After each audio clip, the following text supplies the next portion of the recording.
তরির জবানবন্দিতে বেঁচে গেল মহুয়া ও তার স্বামী।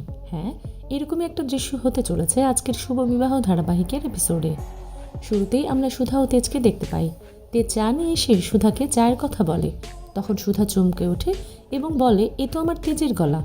পরবর্তীতে সেখানে কনস্টেবল এসে চায়ের কাপ দুটো নেওয়াতে তেজ সেখান থেকে সরে যায় এবং সুধা আর দেখতে পারে না তেজকে।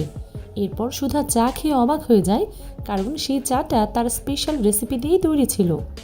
তখন সে গাড়ি থেকে নেমে পড়ে এবং তেজকে খুঁজতে থাকে, কিন্তু দুর্ভাগ্যবশত সেখানকার কিছু লোক সুধাকে দেখতে পেয়ে ঘিরে ধরে সেলফি তোলার জন্য। অন্যদিকে চুমকির নজর পড়ে আশুতোষের মানিব্যাগের উপরে, তাই সে সেটা হাতানোর প্ল্যান করতে থাকে। পরের সিনে আমরা তরিকে দেখতে পাই। সে গ্রামের এক মোড়লের সাথে তার দেখা হয়, আর তিনি তরিকে জিজ্ঞেস করে সে কে, এখানে কি করে এলো। তখন তরি বলে সে কিছুই জানে না, সে তার মা বাবার কাছে যেতে চায়। এরপর সেখানে কিছু লোক জড়ো হয় এবং মহুয়া ও তার স্বামীও হাজির হয়। মহুয়া ও তার স্বামী মোড়লকে বলে এই বাচ্চাটা তাদের সন্তান, তাকে যেন তারা কেড়ে না নেয়। এই কথা শুনে মোড়ল অনেক রেগে যায় এবং বলে, এত বছর ধরে এই গ্রামে তোরা আছিস, তোদের বাচ্চা হয়ে বড় হয়ে গেল আর সেটা আমরা জানতে পারলাম না। পরবর্তীতে মোড়ল মহুয়া ও তার স্বামীকে সন্দেহ করে মারধর করতে থাকে। তখন সেখানে কবিরাজ চলে আসে এবং মোড়লকে বলে তাদেরকে মেরো না, ওরা অনেক পুণ্যের কাজ করেছে, এই বাচ্চাটাকে ওরা জীবন বাঁচিয়েছে, ৩ মাস ধরে সেবা যত্ন করে ওকে সুস্থ করে তুলেছে, ওদের ছেড়ে দাও। এইসব কথা শুনে মোড়ল সিদ্ধান্ত নেয় তরিকে তিনি তার গ্রাম পঞ্চায়েতে রাখবেন, কিন্তু তরি বলে সে কোথাও যাবে না, সে মহুয়া ও তার স্বামীর কাছেই থাকবে, ওরা তাকে অনেক ভালোবাসে। এরপর মোড়ল তার লোকজন আর কোনো উপায় না পেয়ে সেখান থেকে চলে যায়। পরের স্থানে আমাদের আবারও সেই চায়ের দোকানের দৃশ্য দেখানো হয়। সেখানে সুধাকে ঘিরে সকলে ছবি তোলার চেষ্টা করে। এরপর সেখানে আশুতোষ আসে এবং সুধাকে বকাবকি করতে থাকে গাড়ি থেকে নামার জন্য। এরই মধ্যেই সুযোগ বুঝে চুমকি আশুতোষের পকেট কেটে নেয়। পরবর্তীতে সুধা আশুতোষকে তেজের বানানো সেই চায়ের কথা বলে।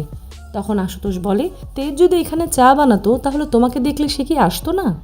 অন্যদিকে তেজ সুধাকে দেখতে পেয়ে তার অন্যরকম অনুভূতি হতে থাকে, তাই সে সুধার দিকে এগোতে থাকে। কিন্তু পরক্ষণেই সুধার কাছে একটা ফোন আসে এবং সে সেখান থেকে চলে যায়। পরের স্থানে আমরা বসু মল্লিক বাড়ির দৃশ্য দেখতে পাই। সেখানে সুধার বোন, বৌদি এবং ঠাম্মিকে আনা হয়েছিল, আর তাদের থেকেই সুধা জানতে পারে তাদের পুরো বাড়ি পুড়ে গেছে, কিছুই বাঁচানো যায়নি।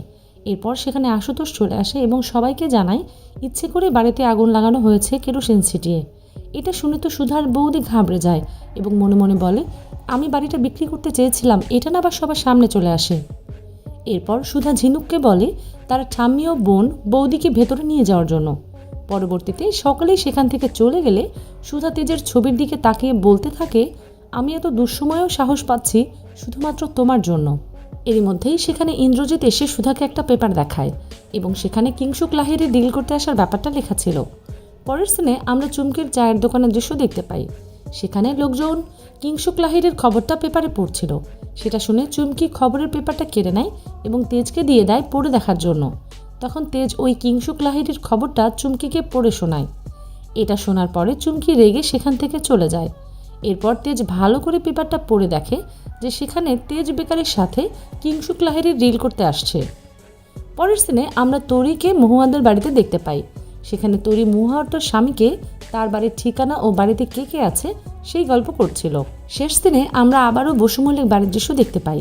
সেখানে সুধা কানন বালাকে তার অ্যাওয়ার্ড শোর কথা জানায়, যা শুনে কাননবালা অনেক খুশি হয় এবং বলে আজকের দিনে তেজ থাকলে অনেক খুশি হতো।